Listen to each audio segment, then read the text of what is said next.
Boa noite a todos. Só aguardar mais um pouquinho aí, pessoal, para a gente começar.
Bom, vamos lá, pessoal. Boa noite a todos.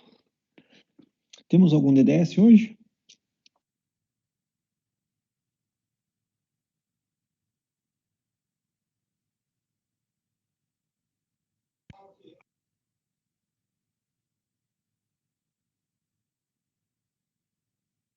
Não? Professor, Opa, acho que eu tô devendo um DDS aí, né? tá devendo aí, Gilmar? Quer fazer um aí? Vamos fazer? Peraí, deixa eu colocar você aqui como apresentador aqui.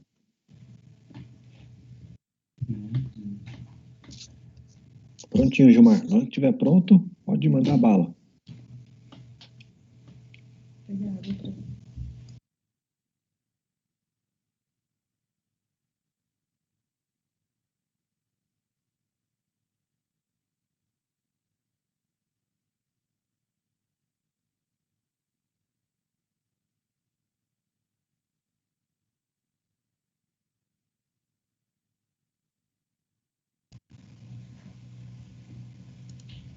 Foi, professor?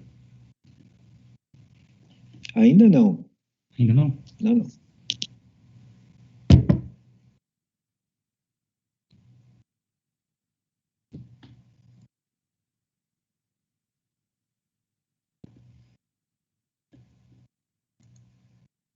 E agora?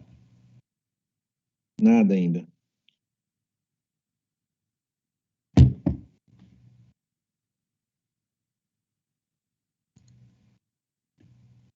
Olha, eu estou clicando lá na setinha, né? Certo? E ele já está ele já tá aqui para ser visualizado, né? Bom, pelo menos aqui ainda não apareceu ainda não.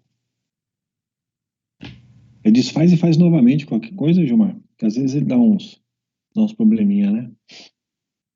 Certo.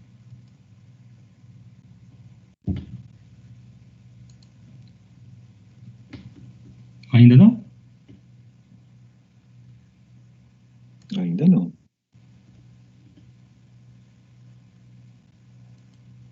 Será que deu algum problema?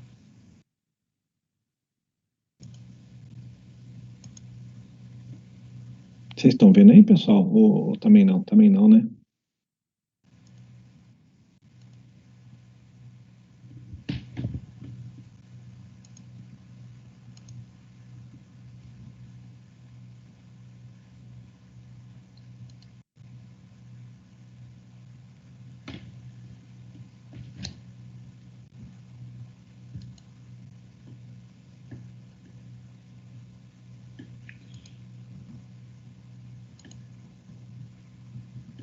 E agora? Agora sim, Gilmar, tá carregando aqui. Vai dar certo agora. Agora foi. Beleza, então. Boa noite. DDS de hoje, SSV, que significa sinais vitais.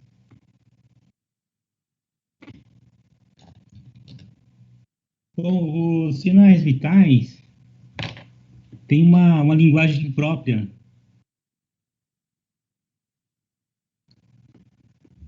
E, então, para você ter, no caso, os parâmetros, né, de uma pessoa que está, no caso, precisando de cuidados, é preciso verificar o quê? Os sinais vitais dessa pessoa, né? Aí você tem o quê? A frequência cardíaca, né? Que normalmente usa de uma forma abreviada, que seria o UFC. A frequência cardíaca, nesse caso, a normal, ela vai de 60 a 100 BPM, né? Ou seja, 60 a 100 batimento por minuto. Saturação de oxigênio, que a gente, no caso, sempre traduz em SO2, né? Ou seja, saturação de O2, saturação de oxigênio, o normal é de 95 a 100%, né? O aparelho que usa para você verificar, né, esse sinal vital seria o oxímetro. O oxímetro, o aparelho de oxímetro, ele serve tanto para verificar a frequência cardíaca, né, como a saturação de oxigênio. Então, é muito importante o técnico de segurança do trabalho, quando não há ali no CERT a presença de um profissional de saúde, ele ter ali um oxímetro, né, para auxiliar bem. Frequência respiratória. O normal da frequência respiratória é de 16 a 18 MPM. O que é isso, né? MPM. Que seria, no caso, movimento por minuto. No caso aí, usa-se o que? Um relógio, né? Usa-se um relógio para ter, no caso, a medição desses movimentos. Normalmente segura no pulso da pessoa, se ela estiver acordada, você verifica o tórax dela, aí você vai ali observando, né, a movimentação do tórax. Cada movimento, né, você vai contando ali os segundos. Então, você vai contando 60 segundos, no caso, né? Aí você tem a quantidade, que vai de 16 a 18 movimentos, né? por minuto. A temperatura, no caso, a temperatura normal é de 36 a 37,2. Essa seria uma temperatura de uma pessoa que se encontra afebril, no caso, né? Temperatura normal. Agora, a partir de 37,8, aí considera-se febre, né? No caso, aí usa-se o termômetro, né? E hoje preconiza-se usar o termômetro digital, né? Por conta da contaminação. E temos, no caso da glicemia, que traduz DX, né? Usa-se o aparelho de Destro, ou glicosímetro, no caso, né? Bom, a glicemia normal de uma pessoa, ela vai de 100 a 140 miligrama decilitro. Essa é a glicemia normal, né? A quantidade normal de glicose no sangue de uma pessoa.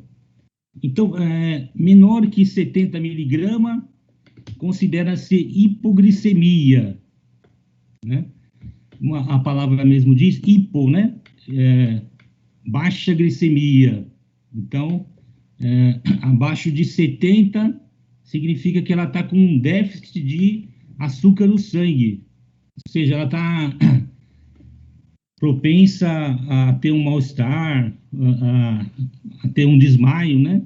Devido ao quê? À falta de açúcar no sangue, devido à falta de energia, né?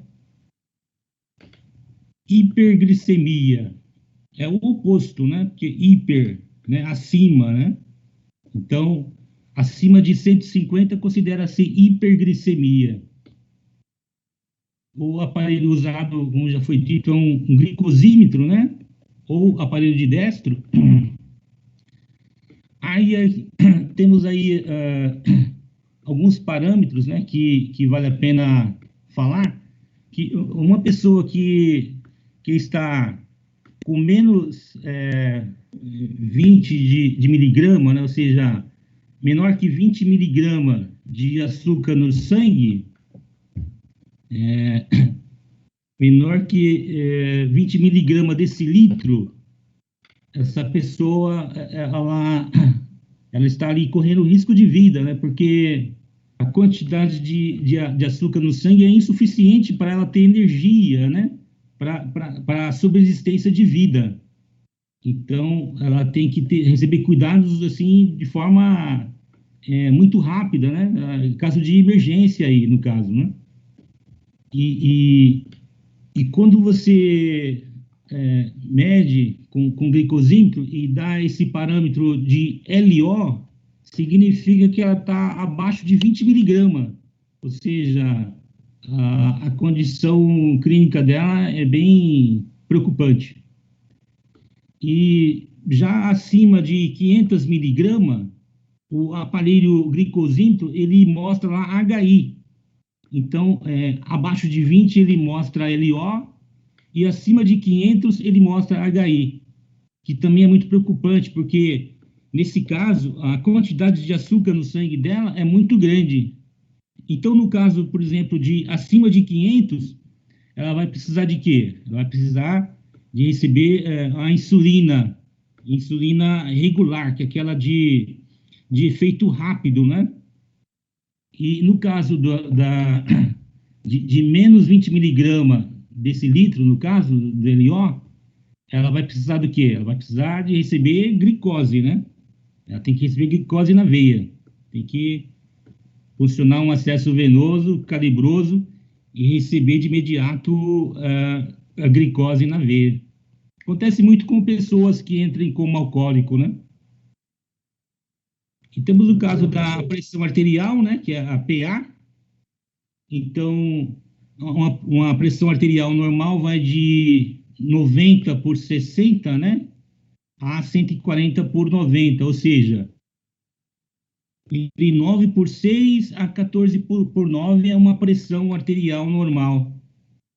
aí abaixo de 90 por 60 ou 9 por 6 significa uma hipotensão, né? Ou seja, a palavra hipo, né? Significa abaixo, né? Abaixo do normal. Então, hipotensão abaixo de 90 por 60 ou 9 por 6 é uma hipotensão, enquanto que acima de 140 por 90 ou 14 por 9 significa uma hipertensão.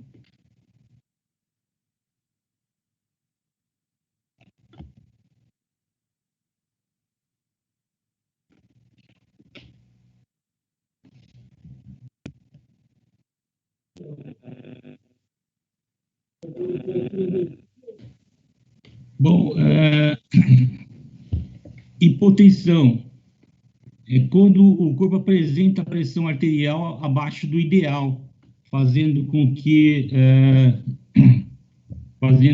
o sangue não chegue em quantidade suficiente em todo o corpo. Ou seja, o, o coração ele não está bobeando sangue suficiente para chegar aonde? Para chegar nos órgãos importantes, como, por exemplo, é, os rins, como, por exemplo, o cérebro, né? Os demais órgãos do corpo, as demais células e tecidos do corpo, e a pessoa pode ter aí prejuízos, como, por exemplo, no caso, ela pode ter taquicardia, pode ter fadiga, né? Como está apresentando aí as figuras aí, né? Ela pode ter falta de concentração, inclusive o desmaio, né? Tem outra figura aqui de náusea, né? Mas não é bem náusea, né? Porque a gente sabe que nesse caso aqui é vômito mesmo, né? Porque náusea vem antes do vômito, né? Mas aqui a pessoa já está tendo uma situação de vômito, né?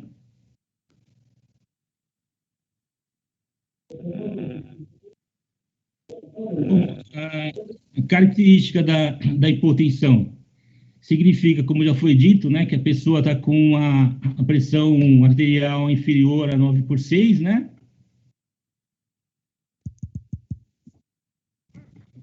As complicações, quando a pressão está muito abaixo, as células não recebem oxigênio e nutrientes necessários para a manutenção do organismo e os resíduos não são eliminados da corrente sanguínea, podendo causar danos aos órgãos, né?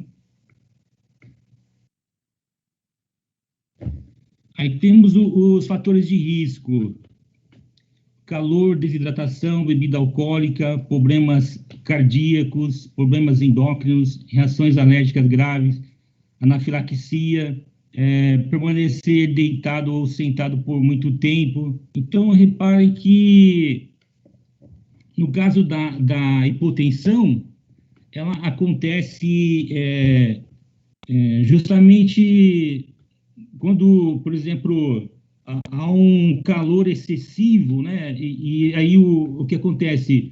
Os vasos, né, sanguíneos eles se dilatam, acontece o quê?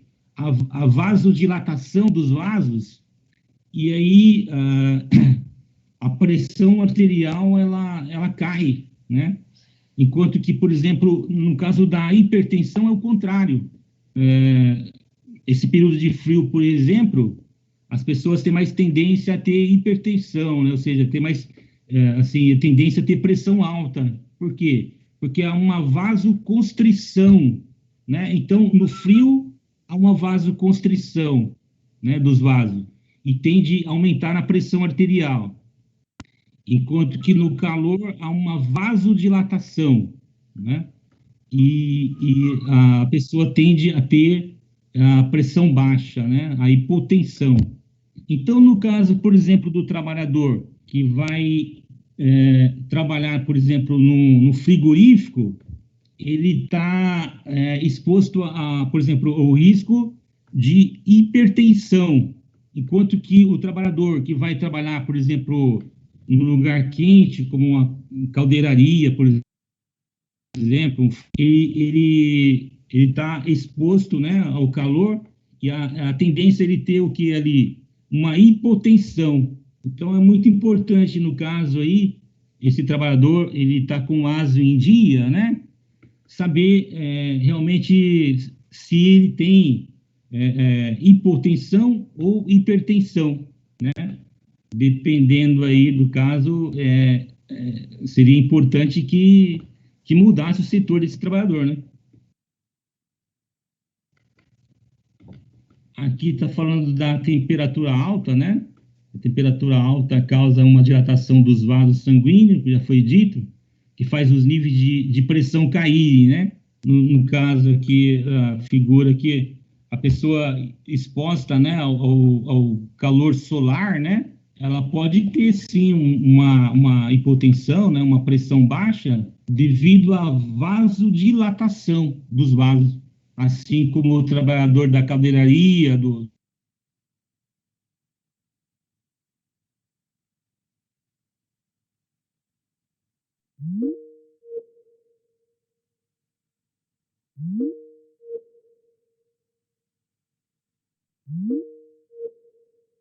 importante verificar as condições clínicas desse trabalhador. No caso da hipotensão ortostática ou postural, né, ela ocorre quando há mudança súbita de uma posição para outra, normalmente de uma mais baixa para uma mais alta, acarretando a diminuição significativa do fluxo sanguíneo para o cérebro, reduzindo o aporte de oxigênio no tecido, podendo levar, inclusive, a um desequilíbrio importante ou desmaio. No caso aqui, quando a pessoa está mais de idade, né, é, ela fica muito tempo, às vezes, deitada, ela tem uma tendência, no caso, uma questão ali de, por exemplo, de hipotensão, devido à posição que ela se encontra por muito tempo, né, que é deitada, o sangue procura, no caso, tem a tendência de concentrar na região gastrointestinal e muitas das vezes há um déficit de oxigênio no cérebro, né? E a pessoa vai se levantar, tem uma mudança brusca de postura, né? Aí ela tem uma tendência a ter um desequilíbrio, até mesmo um desmaio, né? Devido a essa hipotensão ou hipotensão ortostática. Aí nós vemos aqui alguns aparelhos, né, que usa para aferir esses sinais vitais, né? Temos primeiro aqui o esfigmomanômetro, que é o aparelho de pressão, né? Seguido do estetoscópio, né? O aparelho esfigmomanômetro, que é o aparelho de PA, ele usa em conjunto com o estetoscópio, né? Esse é, no caso, para verificar a pressão arterial e tudo mais, né?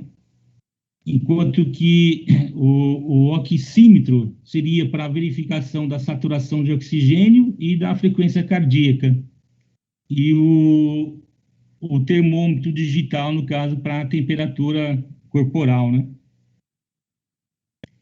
Aí temos aqui o recado, né? Pressão arterial. Cuide bem do seu coração e terás uma boa pressão. E muito obrigado. É isso aí, professor. Show de bola, ó, Gilmar. É muito bom, né? Muito bom mesmo. Então é sempre bom a gente, né? A gente que não está, né, no dia a dia, a gente que não está, né, vivendo o dia a dia, sempre é bom reviver, né, estas informações, né, importantíssimas, né, principalmente lá no primeiro slide lá que você apresentou, né, sobre os termos e os parâmetros, né, são sinais vitais aí, são super importantes, né, então acabam aí principalmente demonstrando aí como que a pessoa tá, né, naquelas, independente lá da situação, e é um ponto que a gente vai ter que instruir aí os nossos socorristas aí, né, os brigadistas aí constantemente, né? Então ficar atento aí nos protocolos, ficar atento aí nos parâmetros, né, para que a gente possa aí passar, né, esse tipo de informação para os nossos brigadistas, né, para que eles saibam aí fazer, né, na hora que chegar numa emergência, né, ou um mal súbito, alguma coisa ali, né, uma emergência clínica ou um acidente, para que ele saiba ali aonde, né, identificar os sinais vitais, quais são os parâmetros, né, e dependendo da situação, do que ele encontrar, né, como que ele deve proceder, né, a partir daquele momento. Então, é super importante, né, é um tema aí que, né, a gente pode estar, eu diria até que mensalmente aí revisando aí com os nossos brigadistas aí, né, mensalmente, né, porque senão acaba esquecendo, né, então se a gente acaba falando pouco, acaba até esquecendo. Muito bom o tema, Gilmar. Alguém quer falar alguma coisa, fazer alguma pergunta aí para o Gilmar?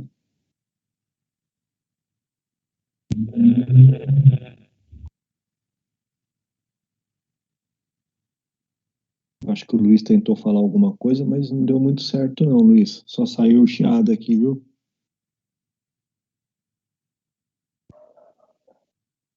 Bom, acho que não, então. Então vamos lá, turma. Muito bom, Gilmar. Bom, pessoal, só um segundinho aqui, deixa eu projetar aqui só um pouquinho. Cadê você?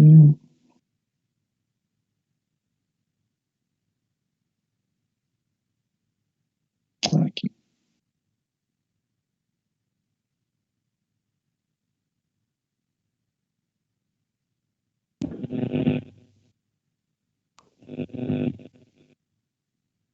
Bom, vamos ver um vídeo aqui, pessoal, tá? Então, aqui ele vai falar um pouquinho sobre o técnico de segurança no hospital, tá? Na área hospitalar. Então, técnico de segurança em hospitais. Vamos responder uma pergunta de uma das nossas seguidoras, chamada Franciele. A Franciele quer saber, ela trabalha na área de segurança do trabalho no hospital, o grande hospital do Brasil, e ela tem uma dúvida. Eu vou ler aqui para que todos entendam de uma forma muito interessante. Boa tarde. Um tema que sempre pesquiso e encontro pouco assunto é sobre a atuação do técnico de segurança em hospital. Tipos de assunto que ele pode abordar, treinamentos, como conseguir a colaboração de funcionários, descarte de resíduos, acidente do trabalho, apoio aos terceirizados, por exemplo, auxiliares médicos. Ela trabalha já há muitos anos nesse hospital e busca alguns esclarecimentos. Então, Franciele e todos que assistem ao nosso canal, eu vou dar uma mini consultoria aqui, obviamente não dá para abordar muitos assuntos, muitos temas com muita profundidade, mas eu vou comentar alguns aspectos importantes. Primeiro, o técnico de segurança precisa ter uma agenda. O técnico de segurança ele precisa saber exatamente o que ele precisa fazer. Então, esse é o primeiro passo que eu te oriento a você comentar com a equipe de técnico de segurança. Então, por exemplo, o técnico de segurança tem atribuições que eu diria de gestão, organização de documentos. Ele tem que trabalhar uma agenda para garantir esse trabalho, marcar na agenda. Ele tem que fazer visita às áreas para ver o comportamento, para ver a organização e sinalização de segurança em todo o hospital. Ele precisa fazer trabalhos externos. Então, buscar, por exemplo, a atualização de um AVCB, do Auto do Vistoria do Corpo de Bombeiros, selecionar uma empresa, por exemplo, para fazer troca e manutenção dos extintores, e manutenção, por exemplo, de hidrantes. Ele tem trabalhos externos também. E, por fim, eu digo, planejar o futuro. Então, planejar simulados de emergência, planejar treinamentos, executar uma qualificação melhor de toda a equipe, não só contratado, mas subcontratados e prestadores de serviço. Então, ele pensar em treinamento, em qualificação, em aumento de padrão de segurança. Note, Franciele e todos que estão assistindo o vídeo, eu primeiro penso no que fazer. Então, o técnico de segurança ele precisa saber o que fazer. Ele vai estabelecer uma agenda para isso, ele vai fazer uma programação para esse tipo de todos esses trabalhos que ele está conduzindo. Aí vem as dificuldades, né, claro? Aí chegam as dificuldades para trabalhar nisso. Então, vamos falar de algumas delas, né? Então, aqui vamos falar primeiro colaboração dos funcionários. Segurança do trabalho não é um assunto muito fácil. Primeiro que o profissional, no caso técnico de segurança, qualquer profissional da área, não só no hospital, o profissional precisa ser muito convidativo. ele precisa ser muito claro, ele precisa ser muito técnico o suficiente a levar essa informação na pessoa de uma forma positiva. As pessoas não estão acostumadas a ouvir sobre segurança do trabalho. As pessoas acham esse assunto chato porque gera regra e ele vai ter que trabalhar uma regra específica para fazer uma atividade com EPI, com sinalização, com isso as pessoas normalmente tendem a se afastar. Mas se o técnico de segurança for um grande professor, for um grande didata e tiver um discurso positivo, ele transforma. Isso demora, mas transforma. O problema é que os técnicos de segurança, profissionais, engenheiros de segurança são duros, normalmente vão para o embate, normalmente vão para a discussão, ou eles já perdem a paciência logo, vão para a obrigação e dão advertência em quem não faz. Eu acho que esse caminho ele obtém menos sucesso. Se você for convidativo, grande professor, orientativo, positivo, ameno, acolhedor, você tem mais sucesso, no meu ponto de vista, ok? E aí você vai ter ganhos, por exemplo, com a parte de descarte de resíduos. Sabemos que no hospital existem os resíduos sólidos de saúde, que precisam ser trabalhados de uma forma muito específica, porque tem contaminação biológica, tem pérfuro cortante. Então, o profissional que mexe com esse resíduo, ele precisa estar muito preparado, está usando luva, em alguns momentos até máscaras. Eu quero aqui, claro, você que é técnico de segurança, que trabalha em hospital, fazer um bom treinamento, fazer e estabelecer bons procedimentos de operação com resíduos sólidos de saúde, porque esses resíduos podem gerar problemas no manuseio se o profissional tiver descuido, pode ter um corte na mão, furar com uma agulha, ou ele ser contaminado com algum outro agente biológico. O importante é você treinar as pessoas para que elas tenham informação.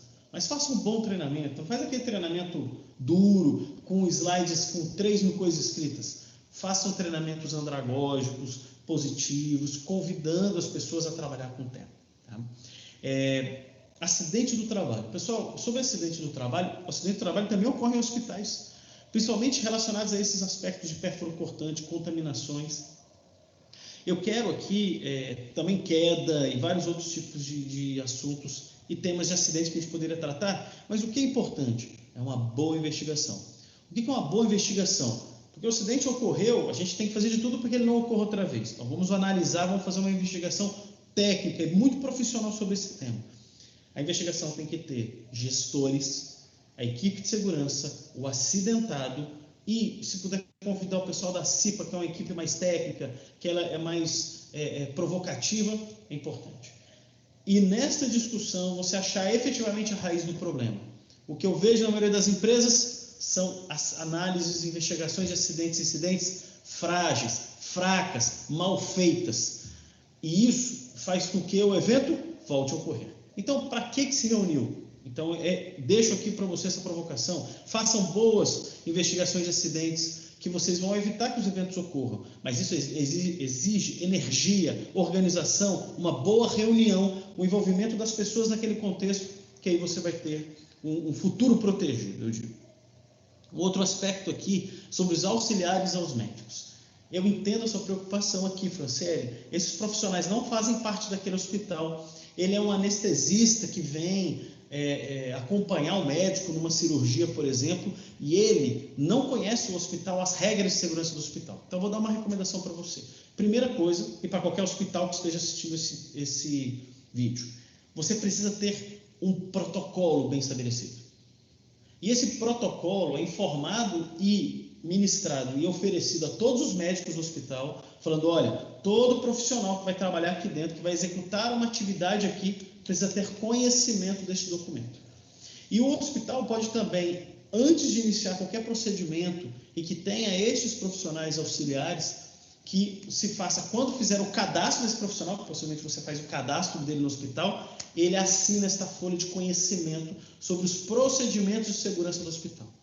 Se você conduzir assim, você gera nele a obrigação, não só técnica, para você até se responsabilizar futuramente a eventos que possam ocorrer com ele processe no hospital, mas que ele tenha conhecimento, né, das práticas de segurança que tem aí nesse estabelecimento de saúde, que eu acho fundamental. Sua preocupação, Franciele, é muito pertinente, porque eu já fui em muitos hospitais, naturalmente, e já vi profissionais não respeitarem os protocolos, procedimentos daquele ambiente. E aí é uma forma de você fazer com que essa pessoa busque aí aderência a essas rotinas, tá? Quero deixar aqui para vocês, já finalizando o vídeo, agradecer primeiro a Franciele pela iniciativa e desejar a todos vocês, profissionais da área de segurança, e aos hospitais, que possivelmente alguém que trabalha em hospital esteja vendo esse vídeo, que pensem que segurança do trabalho é um assunto fundamental, de extrema, né, importância para este segmento, porque os profissionais que trabalham nessa instituição estão expostos a riscos biológicos, físicos, químicos, tem muita exposição, e boas práticas de segurança vão preservar as vidas desses profissionais. Tá? Espero ter ajudado todos vocês. Franciele, muito obrigado, sucesso na caminhada profissional e até o próximo vídeo. Bom, pessoal, queria ouvir vocês aí um pouquinho em relação ao vídeo, o que vocês anotaram, o que vocês perceberam, né, qual foi a percepção de vocês, né, com esse profissional aí, que faz auditorias aí em vários ramos de atividade, né, ele tem bastante experiência, eu gosto bastante do trabalho deles aqui. Então, por isso que eu acabo passando alguns vídeos de vez em quando deles aí, né, porque é bem interessante, é uma outra pessoa falando, né. Que mais eu queria ouvir vocês aí um pouquinho.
Voltou. Você estava no processo de investigação lá.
Muito bom, Lilce. Mais alguém aí, pessoal?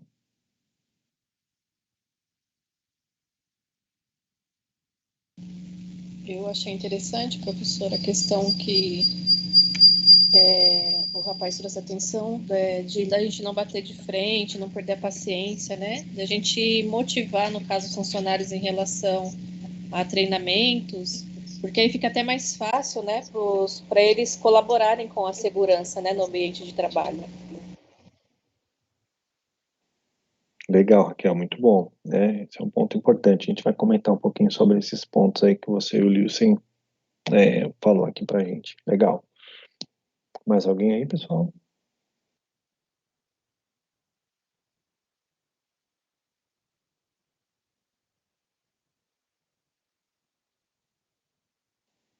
Bom, vamos lá então, pessoal. Né?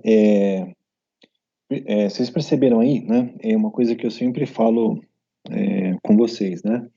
Segurança ela é igual em todos os lugares. Então, se vocês guardarem isso aí, tá? Acho que eu já falei acho que algumas vezes, ou mais de uma vez aí para vocês. Né? A segurança ela é igual em qualquer lugar. Né? Se a gente for pegar as normas lá, elas se aplicam em todos os ramos de atividade. Né? Na área hospitalar não é diferente. Tem uma NR32 lá? Tem. Né? Mas ela é só 1%. Né? Então, ou seja, tem as outras todas que também serão, né, aplicada, né, dentro do ambiente de saúde, né, na área hospitalar, dentro de uma clínica, né, enfim. Né, então, ou seja, esse é um ponto importante que vocês não podem esquecer. Né? Segurança, pessoal, ela é igual, ela não muda, né, seja na construção civil, seja na área hospitalar. Pronto. Né? Então, é qualquer ramo de atividade. Tá? O que vai mudar é como a gente vai fazer, mas as normas estão lá. As normas são o que fazer. Né? Então, é o que está lá. E aí a gente precisa, né, fazer depois o como a gente vai fazer em cada um desses ramos de atividade. Mas não muda. Né? Eu confesso que até eu fico um pouco chateado quando eu vejo algumas vagas em aberto, com técnico com experiência em metalúrgica, em construção civil, em área hospitalar. Isso aí é só blá blá blá. Né? Só para pegar e dar uma cortada ali, né, de quem nunca trabalhou nessas áreas, por exemplo. Né, e aí você fica com sempre os mesmos ali, né, e perde a oportunidade, né, o pessoal aí que faz admissão e tal, esse pessoal aí, acaba perdendo a oportunidade de conhecer um profissional que já trabalhou em outro ramo, que tem uma outra visão e que na hora que ele chegar lá, né, ele vai ter uma outra visão, né, totalmente diferente. Então, ou seja, se eu sempre trabalho na área hospitalar, né, o hospital também não muda, é tudo igual. Os setores são os mesmos, os riscos são os mesmos, é tudo igual, pessoal, não muda nada. O que vai mudar é um hospital maior do que o outro, né? Um departamento, algumas áreas menor do que a outra, mas não vai mudar nada, né? E quando você acaba contratando o mesmo, né, você vai ter o mesmo, né? Pelo menos é o que eu penso, não estou falando que eu estou certo, mas é o que eu penso, mas é um pouquinho de vivência mesmo e de prática e de vivência que a gente vê no dia a dia, tá? Então, quando vocês aí forem, até, né, antes da gente entrar, quando vocês forem ver uma vaga aí, tá, precisa de experiência, só se candidatem, certo? Se candidatem lá, e segurança é igual em todos os momentos, tá? Em todos os ramos de atividade, aliás, tá?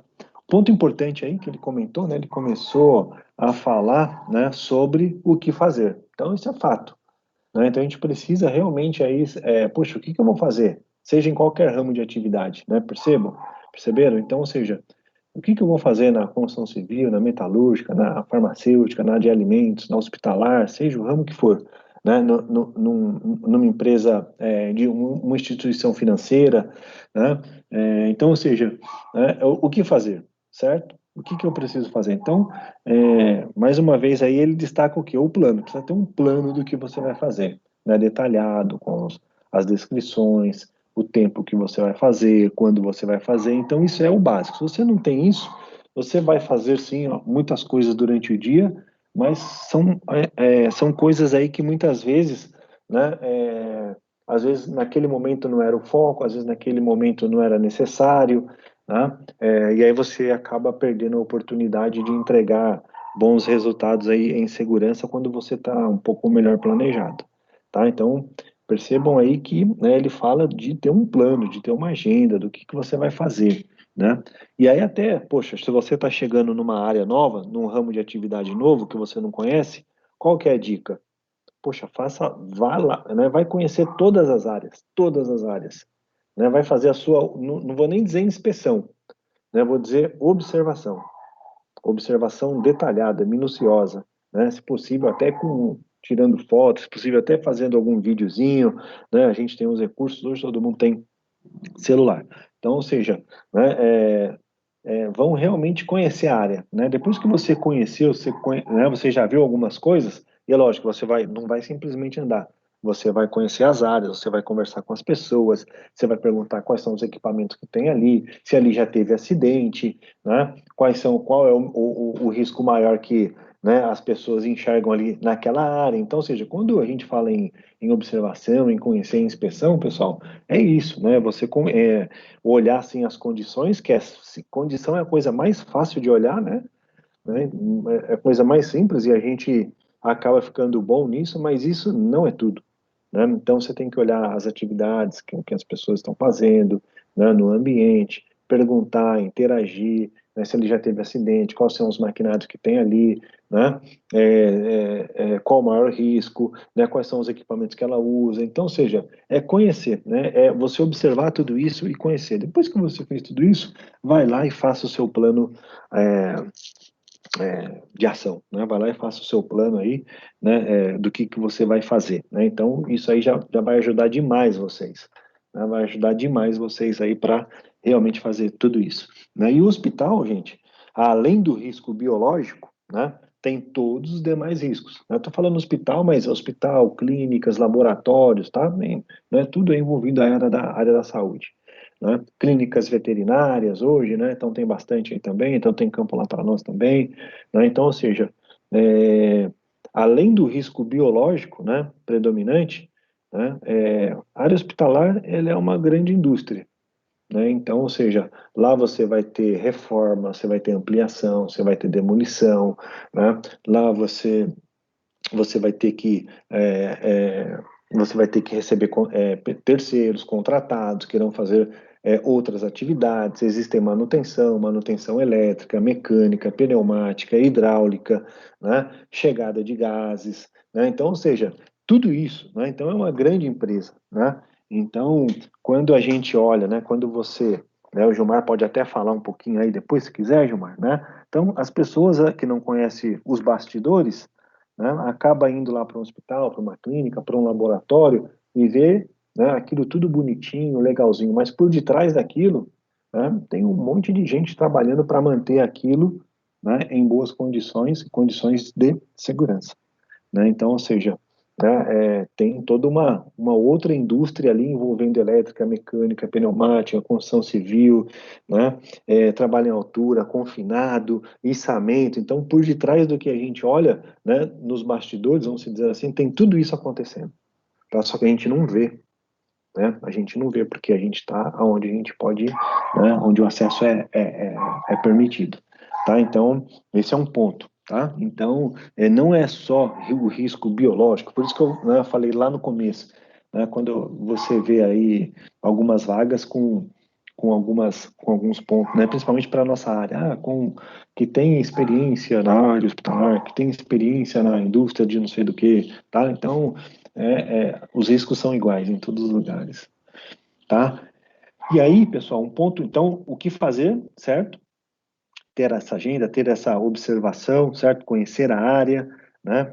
E aí outro ponto, né? Isso vai ajudar muito no quê, né? Como que você, né, vai partir daí para frente, né? Então você vai ter um objetivo, aí você vai ter um foco, né? E através aí, né, do teu conhecimento, da tua análise, né, você vai desenhar esse plano, você vai colocar aí as coisas para realmente acontecer, né? E aí um ponto que ele comenta, né? E aí lembrando, né, pessoal, de todos os EPIs, né? Gerenciamento de resíduos, né? Acidentes, né? Acidente não é só com pérfuro cortante, não é só com material biológico, né? Então tem acidente envolvendo todos os riscos físicos, químicos, biológicos, ergonômicos, né? Nem se fala, né? E de acidente, tá? Então, ou seja, a gente não pode esquecer disso de forma alguma, né? E aí, é claro, né, depois ele acabou falando ali um pouquinho, né, do perfil dos profissionais, né, de segurança, né, ele acabou. Então, ele deu um exemplo ali que, né, tem profissionais, né, que chega, né, bate no peito, fala, vamos fazer, é desse jeito que tem que ser, ah, não vai dar certo, pô, mas isso é um requisito legal, isso tem que fazer, né? Pode ser assim? Pode, né? Cada um tem o seu perfil aí, né? Cada um tem o seu jeito, né? É, mas dá para a gente conversar, né? Dá para a gente conversar, dá para a gente entrar em acordo. Então ali não é uma disputa, né? É todo mundo olhando ali para o bem e você tem que ter, né? Você tem que ter esse cuidado e essa visão, né? De como você vai abordar cada tema, né? Se você vai abordar chegar com os dois pés no peito, né? Ou se você vai apresentar, né, fatos, dados, argumentos, né, sugestões, vai ouvir sugestões, né? Porque não é porque você desenhou todo o trabalho, todo o projeto ali, todo o plano, que a tua ideia aí é a melhor, né? Então, ou seja, a gente precisa aí também ouvir, a gente precisa aí ouvir, a gente precisa ficar atento aí, para quê? Para realmente, né, ter aí o objetivo final, que é o zero acidente, seja ele com material biológico, com pérfuro cortante, seja ele, né, com trabalho em altura, com espaço confinado, com içamento, seja lá o que for, tá? Então, ou seja, né, e aí, lógico, né, vocês aí dentro do perfil de cada um de vocês vão ver aí qual que é a melhor forma, ainda mais porque, né, dentro do hospital tem um trabalho muito forte sobre a questão de humanização, né? Então, né, tem todo aí um trabalho aí, né, para todos os funcionários, inclusive, né, bem forte aí, principalmente para o pessoal da saúde, né? Então, existem aí as áreas dentro dos hospitais que trabalham muito forte, né, essa questão até para desenvolver, né, esse sentimento e o comportamento também desses profissionais, né, durante o atendimento, durante algum procedimento, né? É lógico que isso a pessoa ela já foi treinada, capacitada, né, por onde ela passou, na formação dela e etc. Mas a área hospitalar ela tem um papel importante e fundamental nessa questão da humanização, né? Então tudo isso é muito importante. E aí, poxa, se você chega, né, muitas vezes ali com a gente escuta isso ainda, né? O técnico de segurança é polícia lá, né? Chega tipo o Capitão Nascimento lá, não sei se vai surtir efeito, né? Então, você falar alto, você gritar, você, né, enfim, né, não sei se surte, né, tanto resultado assim,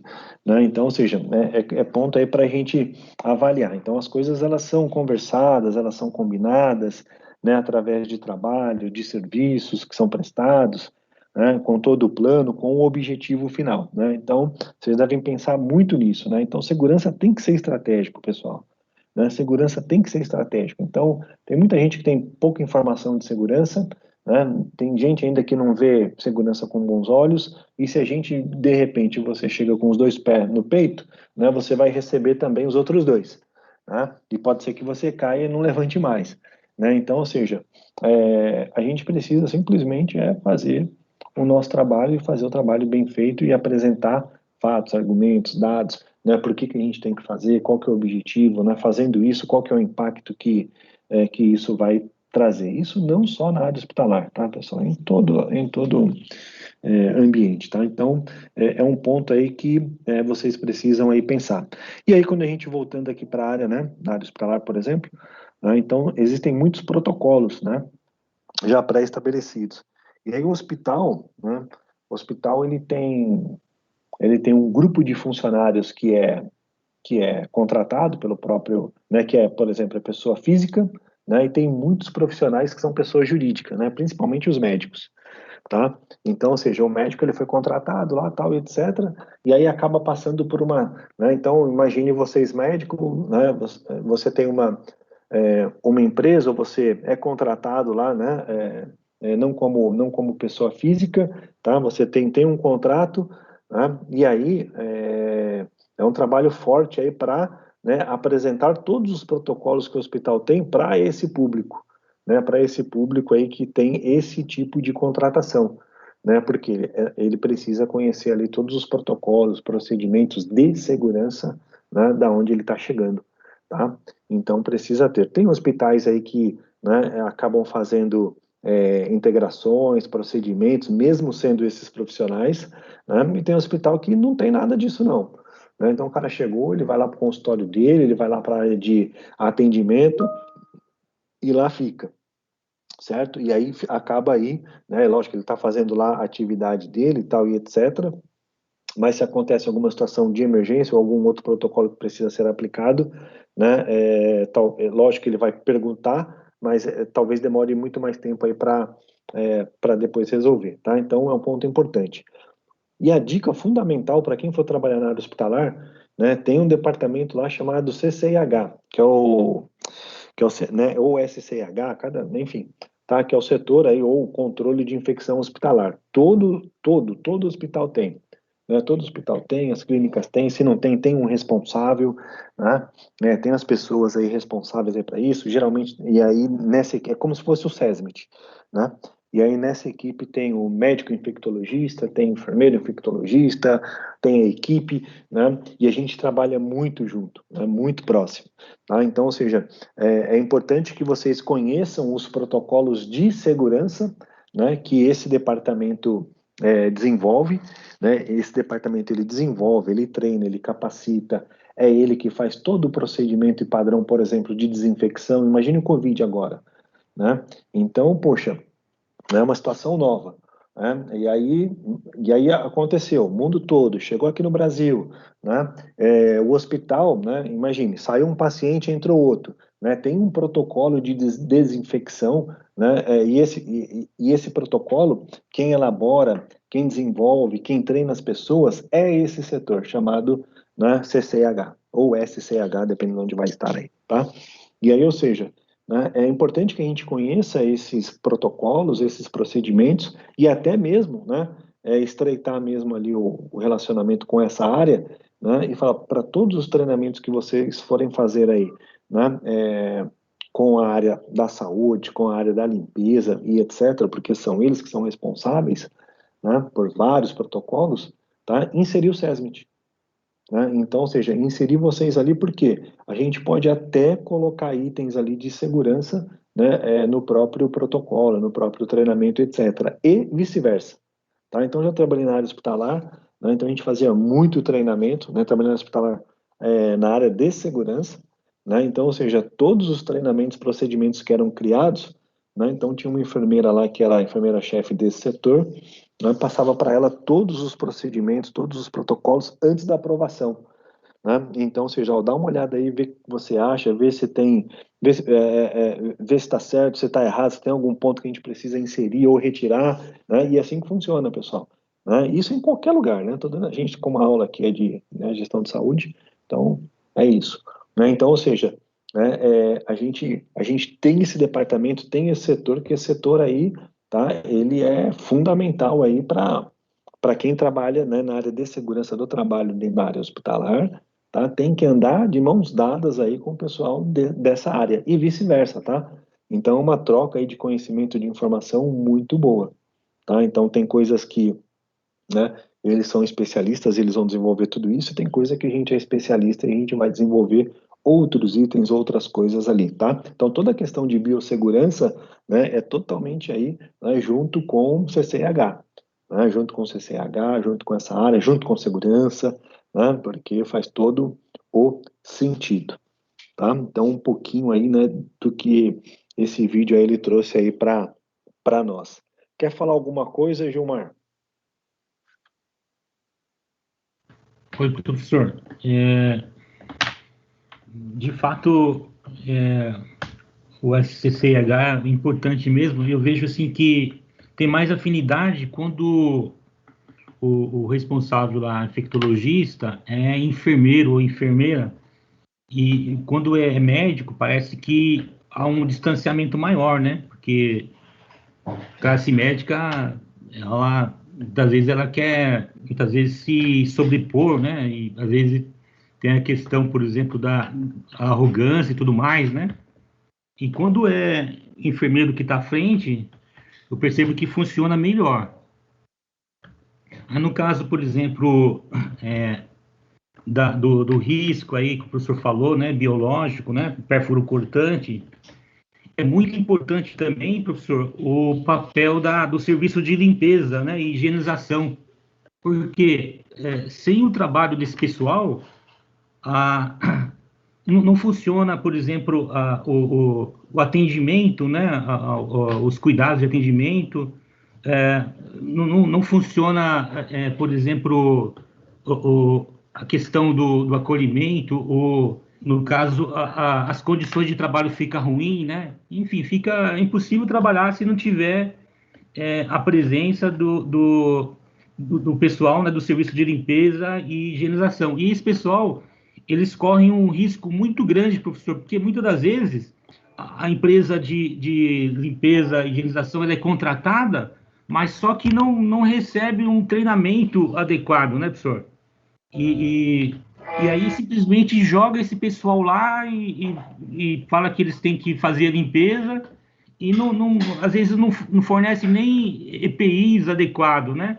E eles são expostos aos mesmos riscos, né, que o profissional de saúde. São expostos aos riscos biológicos, aos riscos físicos, né, professor?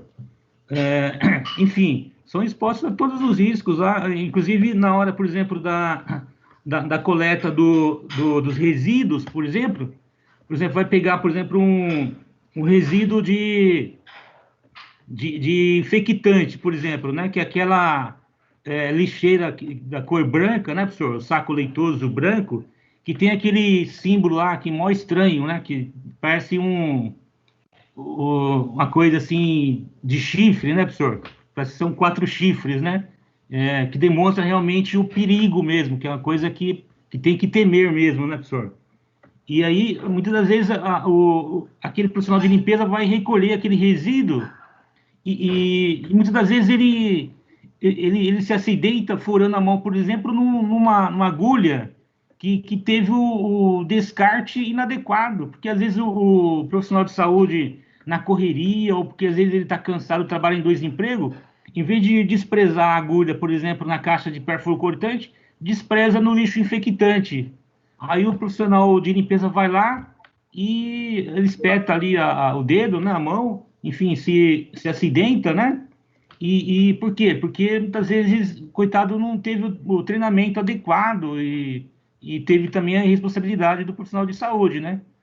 E fora o risco biológico, né? Quem não lembra, por exemplo, daquele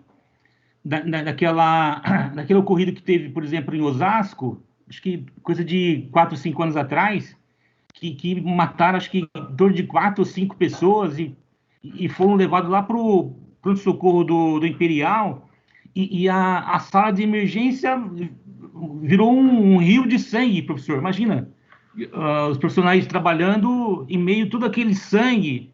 Imagina se não tivesse ali a presença do profissional ali de limpeza, de higienização, né? Então, a exposição ao risco biológico é muito grande. Então, acho que tá bom de falar, né, professor? Eu falei bastante já. Que é isso, Gilmar. Aqui pode falar à vontade, beleza? Se tiver que falar, pessoal, não tem terror, tá bom? Pode interromper, falar, aqui não tem essa não. É muito importante isso que você comentou, Gilmar, por exemplo, na chegada, né? Principalmente do pessoal da área de limpeza, que às vezes é contratado, né? E aí acaba chegando, não tem treinamento, não tem conhecimento, né? E aí o que fazer? O que fazer? Pessoal, é barrar na hora, né? Quando a gente faz uma parada dessa, quando a gente barra, né, um acesso de algumas pessoas ou de alguma empresa, né, a empresa onde a gente está trabalhando, por falta de segurança, poxa, isso vai acontecer uma única vez. Vai dar um estresse? Vai dar um estresse danado, vai ter uma força muito grande aí, né, de níveis aí superiores, até pedindo para você liberar, para poder autorizar a liberação, tá? E aí, ou seja, por isso que eu sempre falo, né? Se a gente tem um procedimento claro, né, e o procedimento ele foi passado e informado, não tem como a gente liberar. Agora, se você não tem o procedimento, não tem o treinamento, o que vai acontecer? Vai acontecer muito isso, né? E aí, ou seja, isso é muito ruim, porque toda hora você vai ter que ficar correndo atrás, né? E assim, o errado, pessoal, não é a pessoa ou a empresa, somos nós do SESMIT.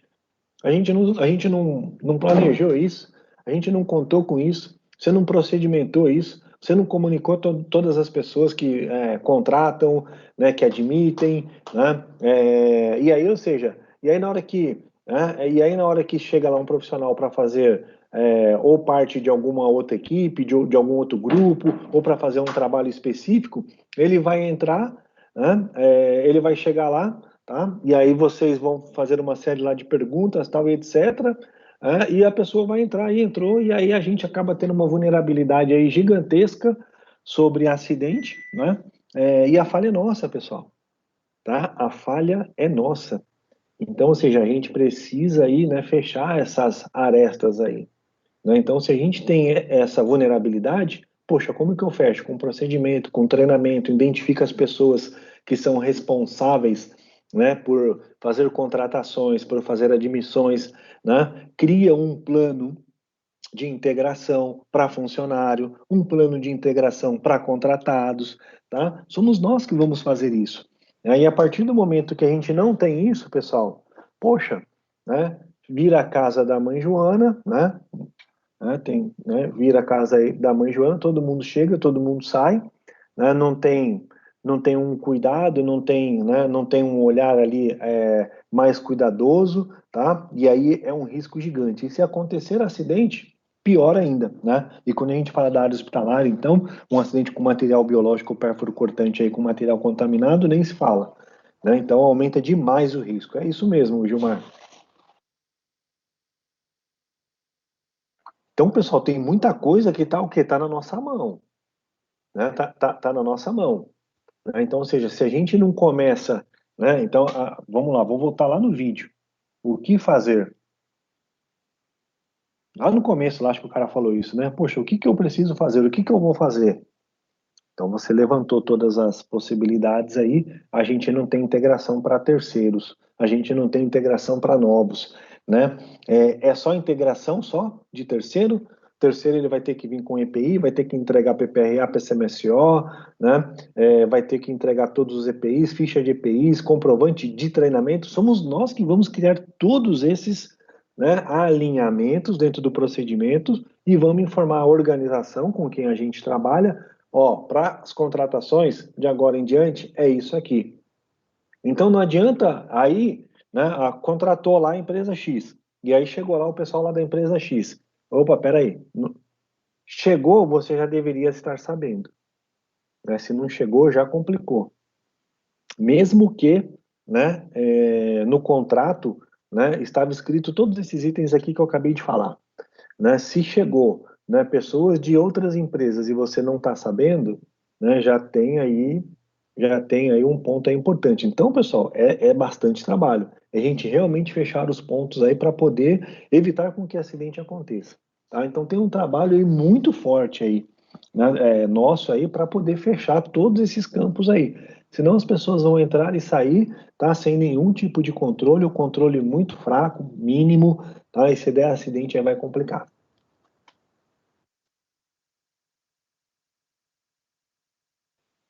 Passar um vídeo aqui, pessoal. Vamos lá.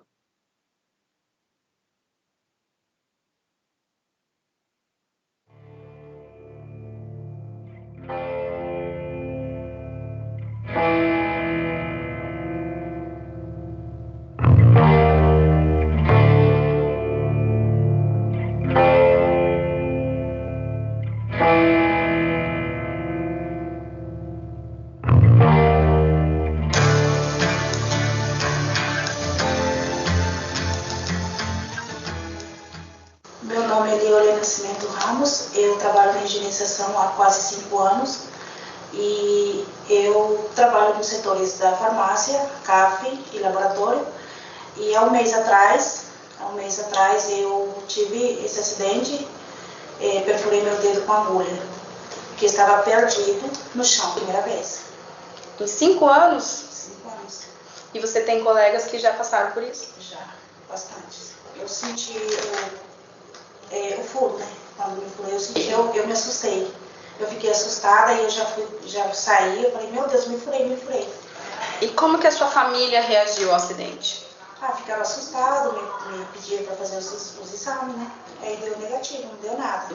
eu fiquei angustiada de estar ingerindo, né, esse tipo de, qualquer tipo de doença contagiosa.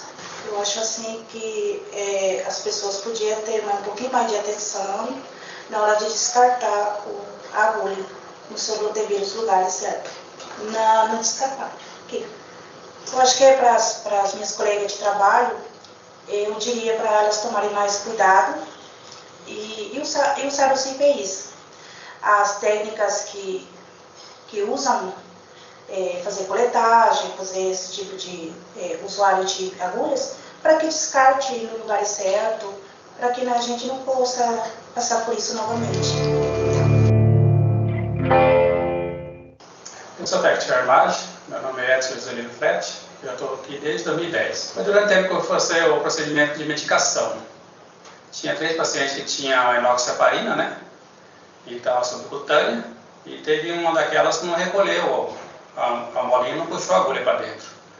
Então, quando eu fui desprezar nos descarpacos, ela furou minha mão, e tinha um paciente no meio que era diético.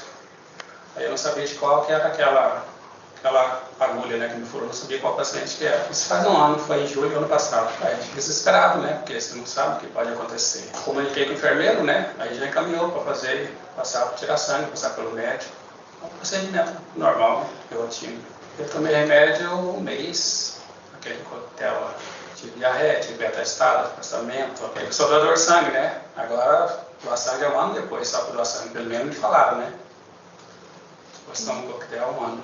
Inclusive tem gente que fica muito em pior situação, né? Quer entrar em depressão e tudo mais, né? Acho que depende de cada um, né? Eu não prestei atenção, nem imaginava que aquela agulha não ia retornar para dentro, né? No ângulo dela. O que ela faz, tem a molinha puxa para dentro. E aquela não puxou. E eu não olhei, se eu tivesse olhado eu tinha visto, né? Talvez um pouco mais de atenção nesse acidente para ser evitado, né? Não resta dúvida. Eu já vi também eles deixando a pia, em cima da pia onde lava a coisa, tem vezes que o pessoal acaba deixando.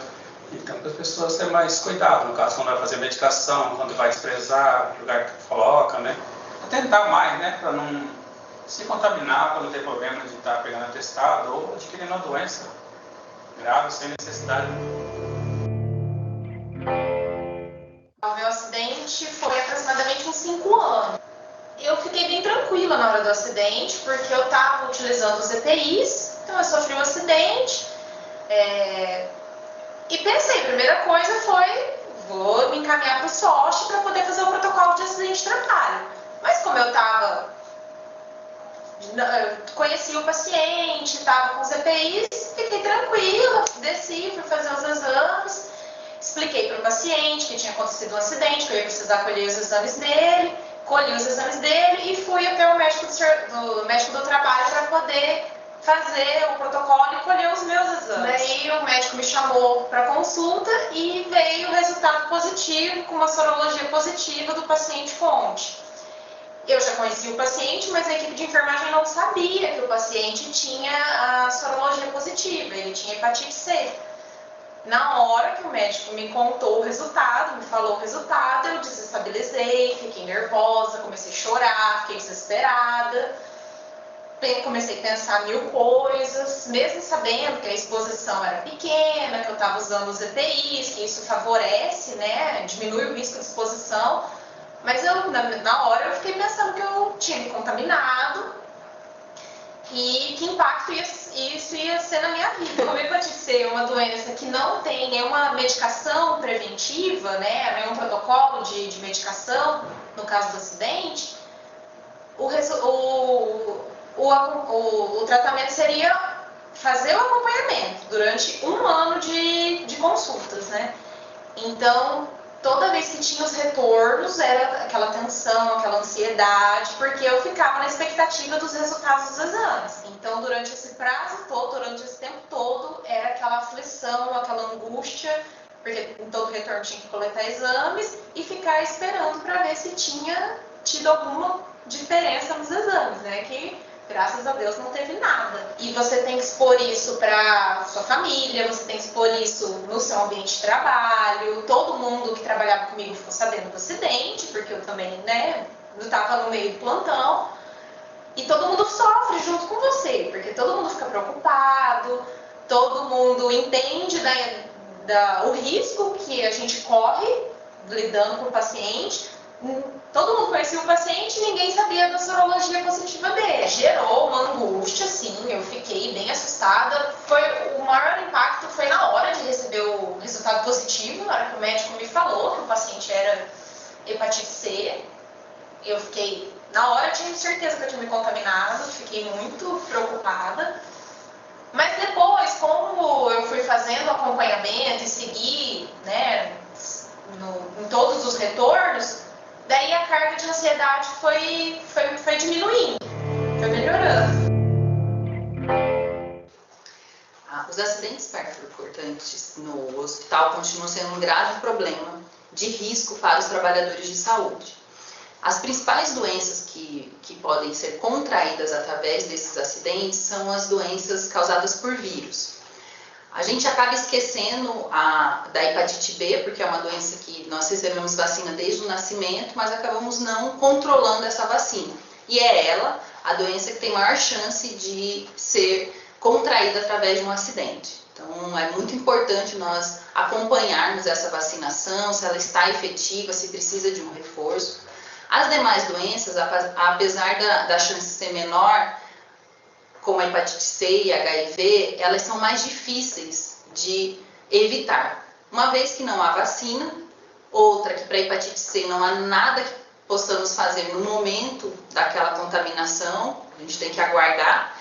E o HIV, ele há um meio que é através do coquetel, do antigo coquetel, que existe esse pool de medicamentos que ajudam a fazer a prevenção, mas que, por sua vez, também há graves efeitos colaterais. E é muito corriqueiro vermos esses efeitos colaterais nesses trabalhadores de saúde. Então, a medida principal é evitar ao máximo. Então, é a prevenção através da segurança do trabalhador. Então, nós temos tantos EPIs como vários modos de trabalhar de uma forma segura para evitar esses acidentes. E quando eles ocorrerem, no hospital nós temos um protocolo instituído. Então é muito importante também comunicar, seja um mínimo acidente, como aqueles em mucosa, pele, eles têm que ser comunicados porque há um treinamento todo específico da equipe que faz esse atendimento para prescrever as medidas de precaução.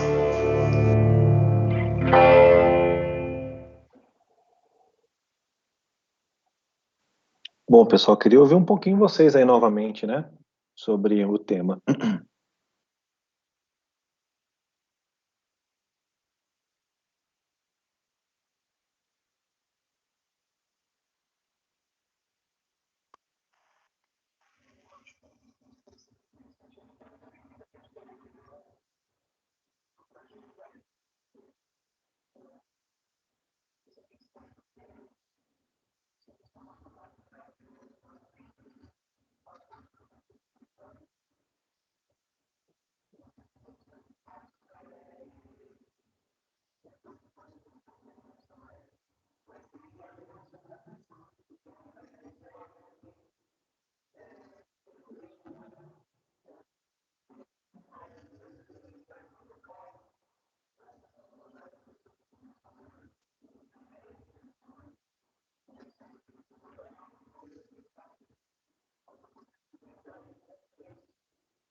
Ok, Lilce. Mais alguém, pessoal?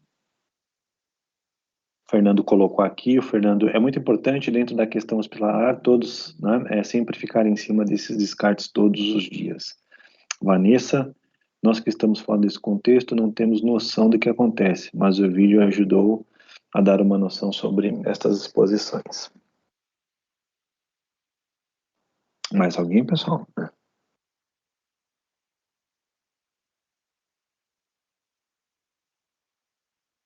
Oi, professor, boa noite a todos. Boa noite. Minha esposa ela é técnica de enfermagem ali no hospital de Carapicuíba, né? E aí ela trabalha justamente na UTI. E é sempre uma preocupação, ainda mais a gente que está de fora. Eles estão acostumados, tem os procedimentos e tudo.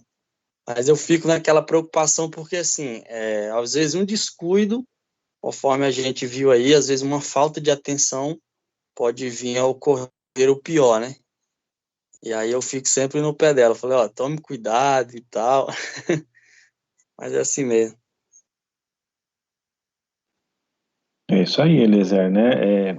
Por mais que, né, o pessoal já esteja acostumado, como você comentou, talvez aí seja até um perigo, né? Porque faz parte da tua rotina, tal e etc, né? E aí a gente não pode baixar a atenção, né, em nenhum momento, né? Eu costumo falar Isso. que e aí você dando esses, né, esses refresh aí para ela, com certeza é importante, né? Com certeza durante o dia lá, ela deve lembrar da sua fala aí também, né? Então isso Faz a é muito diferença, bom. né?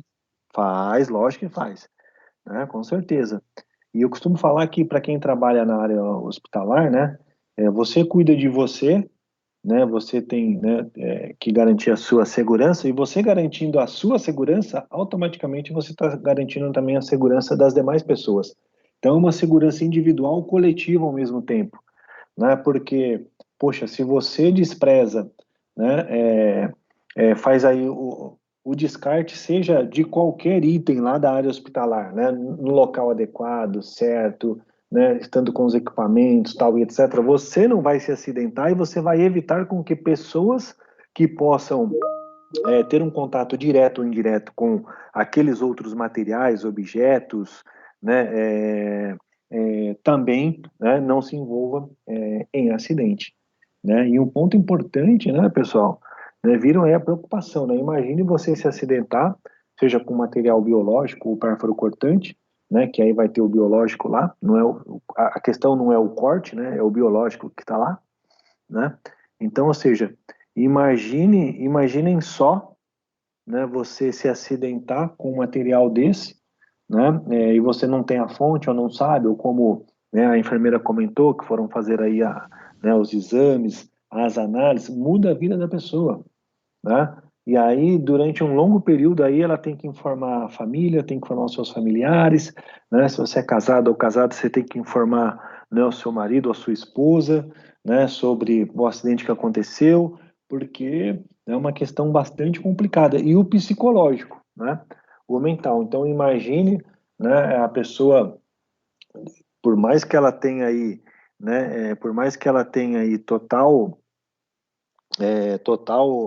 é, é, ciência, né, e sabe, né, o que pode acontecer e já está acostumado, não tem como, né, vai ficar preocupada, né, ou preocupado ali sempre, né, então vai ter sempre esta preocupação, sempre, tá? Então é um ponto aí realmente de atenção, e o psicológico aí, né? Imagine a cada exame que chega, né? Você vai lá para repetir os exames ou para saber do resultado, né? Imagine, né? Como não fica aí o emocional, o psicológico, né? Das pessoas que acabam tendo acidente, né? Envolvendo material biológico.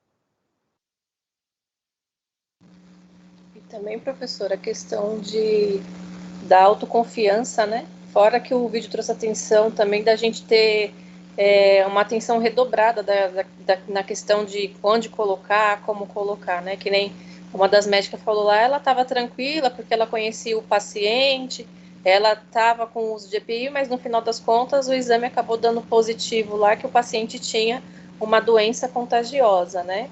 Então, mesmo não só na questão do âmbito do hospital, mas em todos os ramos, né, a gente tem que tomar cuidado para não ser autoconfiante, que às vezes mesmo com o uso de EPI, o acidente ele pode acontecer. Exatamente, né? Então, mesmo com EPI, o acidente ele vai acontecer, né? Estando ou não, né? E aí, com o EPI, né? Com EPI que não evita acidente, né? Mas previne aí, né? Uma lesão maior ou até um contato, né? Mas não que o acidente deixou de acontecer, então ele pode dar uma minimizada aí na própria lesão. Muito bom. Mais alguém?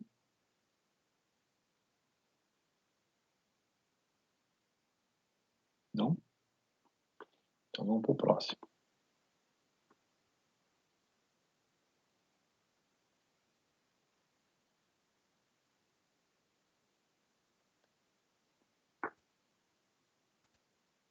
Só um segundinho aqui. Vou pegar essa apresentação aqui, ó. Apresentação que foi realizada na Semana das Fátima, né? Então vamos lá. Só para a gente comentar alguns pontos aqui. Eu também lembro, viu, Leuci? Bom, vamos lá, pessoal. Vou pular aqui tudo isso aqui, tá? Eu vou pular tudo esse ponto aqui. Vou pular isso aqui que está falando do meio ambiente e vamos para cá, né? Então, olha só, né? Aí teve um quiz aqui, teve a pergunta, né? Qual foi o volume de crescimento, né, de resíduos hospitalares? Então, a gente viu aqui, né, que cresceu o quê? 20 vezes mais por unidade, né? Por unidade. Né? Então, tem a fonte aqui embaixo aqui, né? Então, ou seja, ele cresceu, né, até 20 vezes aí por unidade, né? Então, todo esse resíduo perfluorcortante biológico, material contaminado, etc., né, durante a pandemia que não passou, né, teve esse acúmulo, esse acréscimo aí de 20 vezes mais.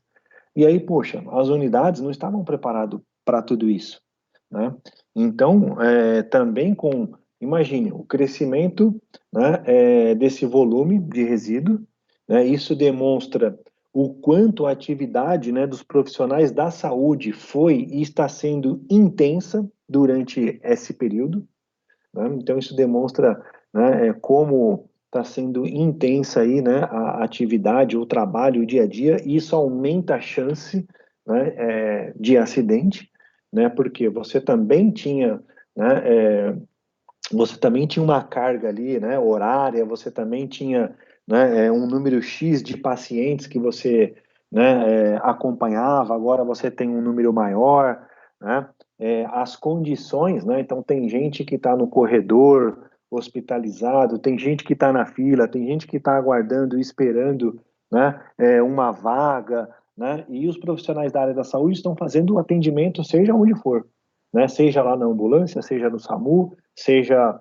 no corredor, seja lá na recepção, são áreas e setores aí sendo transformadas, né, em sala de espera, em enfermaria, em semi-UTIs. Então, ou seja, aumentou demais tudo isso, né? Não é só a questão do resíduo, aumentou, né, sim, os resíduos, aumentou as atividades e, né, as atividades, isso aumenta a chance de acontecer acidente, porque você está fazendo muitas coisas ali no automático, né? No automático, você, né? Imagine aí, né? E a gente está no auge, infelizmente, ainda da pandemia, né? E para quem está na linha de frente ou não, né? As coisas aí aumentaram bastante, né? Então, ou seja, e aí você no automático pode ser que você, né? Você que eu digo, os profissionais aqui da área da saúde acabam o quê? Esquecendo de um ou outro ponto de segurança, né, de segurança. Então, ou seja, né, acaba aí se expondo a risco, né, acaba se expondo a risco aí cada vez mais. E se acontece, pessoal, é tudo isso que a gente acabou de ver aí no vídeo, né? Então, ou seja, tem a questão psicológica, tem a questão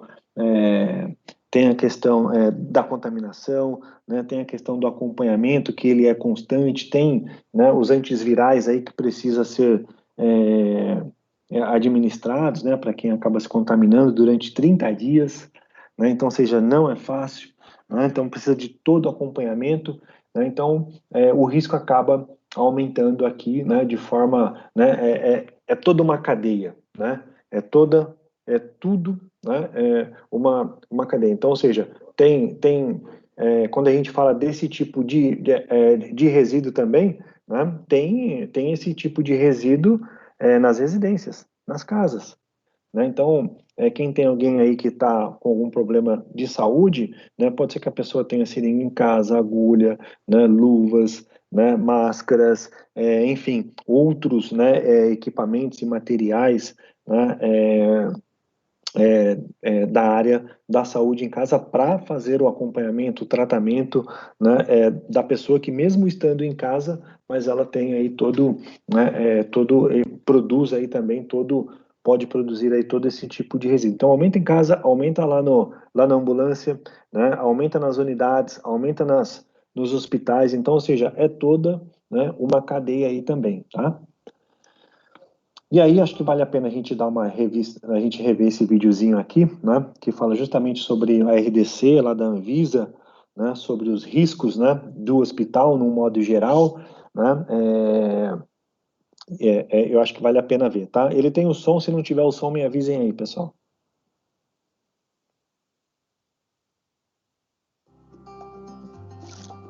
O gerenciamento dos resíduos de serviços de saúde visa diminuir a produção de resíduos e um encaminhamento seguro e adequado, protegendo trabalhadores, preservando a saúde, os recursos naturais e o meio ambiente. Os envolvidos no gerenciamento devem conhecer os grupos conforme a RDC 222 de 2018 e assim...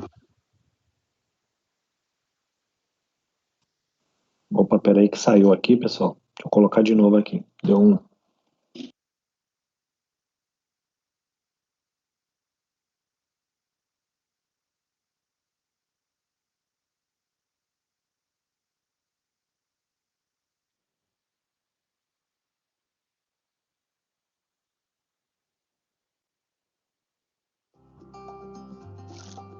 O gerenciamento dos resíduos de serviços de saúde visa diminuir a produção de resíduos e um encaminhamento seguro e adequado, protegendo trabalhadores, preservando a saúde, os recursos naturais e o meio ambiente.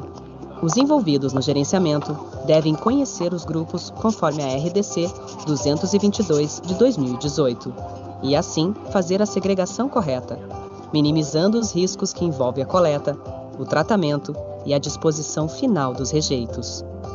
Os resíduos do grupo A são aqueles com a possível presença de agentes biológicos que podem apresentar risco de infecção. São geradores destes resíduos aqueles que realizam procedimentos cirúrgicos, laboratórios clínicos, hemoterapia, diálise, vacinação, entre outros. Os resíduos do grupo B são os produtos químicos que apresentam periculosidade à saúde pública ou ao meio ambiente, como medicamentos e produtos tóxicos, corrosivos, inflamáveis e reativos. São geradores destes resíduos hospitais, farmácias, laboratórios de análises clínicas, serviços de radiologia e odontológicos com raio-x de revelação manual, dentre outros. Os resíduos do grupo C são todos os materiais com radionuclídeo em quantidade superior aos níveis de dispensa especificados pela Comissão Nacional de Energia Nuclear, cuja reutilização seja imprópria ou não prevista. Geram resíduos deste grupo laboratórios de análises clínicas ou pesquisa com radioimunoensaio, medicina nuclear, radioterapia, entre outros. No grupo D, encontram-se os resíduos que não apresentam risco biológico, químico ou radiológico, podendo ser comparados aos resíduos domiciliares como papel de uso sanitário, fralda, máscaras descartáveis, dentre outros. No grupo E, estão os materiais pérfuro-cortantes ou escarificantes, como lâminas de barbear, agulhas, ampolas de vidro e lâminas de bisturi. São geradores destes resíduos serviços que realizam procedimentos cirúrgicos, odontológicos, vacinação, piercing, tatuagem, entre outros serviços. A fiscalização sanitária no gerenciamento destes resíduos é fundamental, pois todos os indivíduos expostos estão potencialmente em risco, incluindo trabalhadores dos serviços de saúde.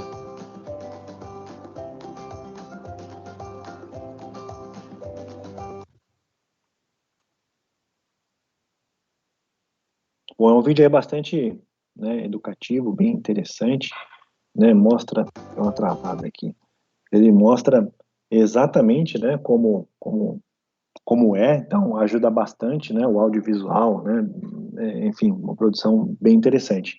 Então mostra os riscos, né, no ambiente hospitalar, os cuidados, né, então, ou seja, imagine aí a gente, né, olhando para todos esses pontos, pessoal, e aquilo, né, qual que é o risco, quanto que gera, qual que é o volume, quem que retira, né, como que retira, quais são os equipamentos que usa, né, qual é o recipiente que é acondicionado, que é colocado, né, então, ou seja, acaba olhando aí toda a cadeia mesmo, né, acaba olhando aí todo o fluxo, desde a chegada, né, durante o processo, né, e também aí fora, né, desde o processo aí de descarte aí também para garantir, né, saúde, segurança aí para todos. Alguém quer falar um pouquinho aí sobre esse vídeo?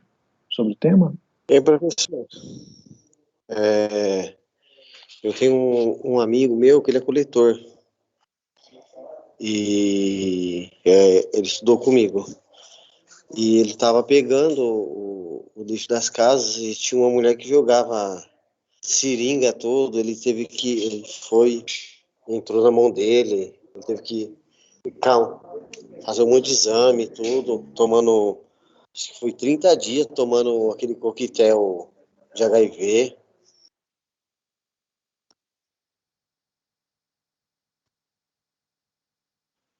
É isso mesmo, Luiz, né?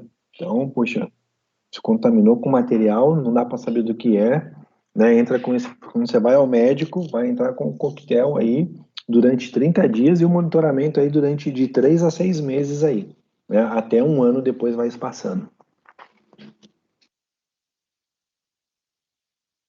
Mas é complicado, né, professor? O cara tá trabalhando ao nosso favor, né? Porque o coletor, ele trabalha ao nosso favor.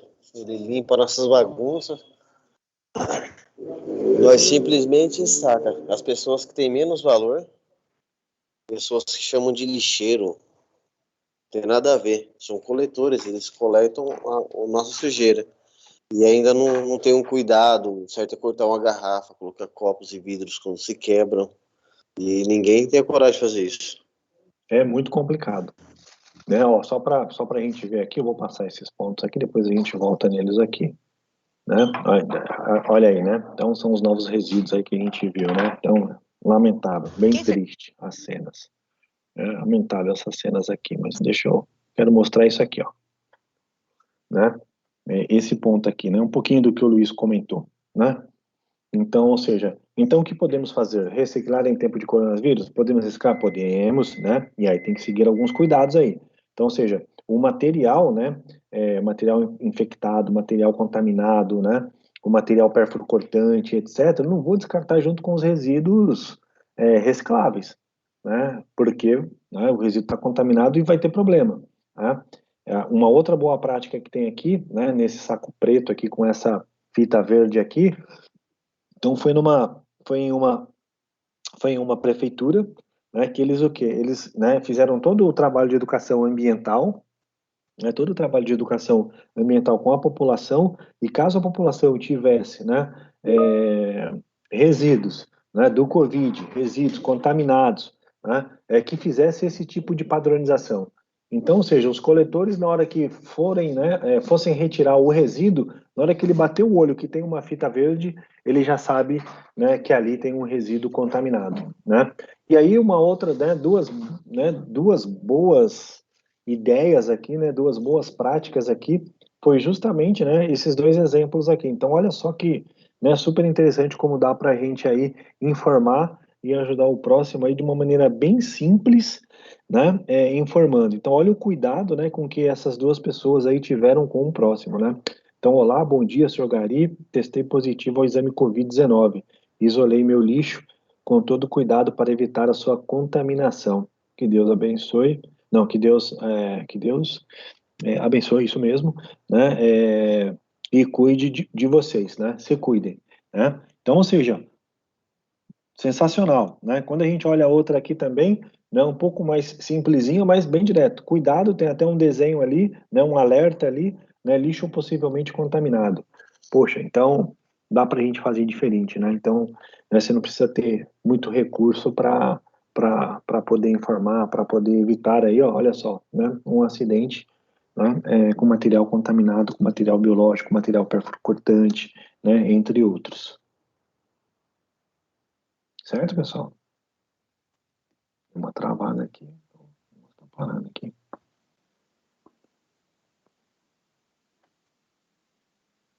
Tudo bem até aqui, pessoal? Beleza?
É isso aí, Lilson. Muito bom. É exatamente isso mesmo.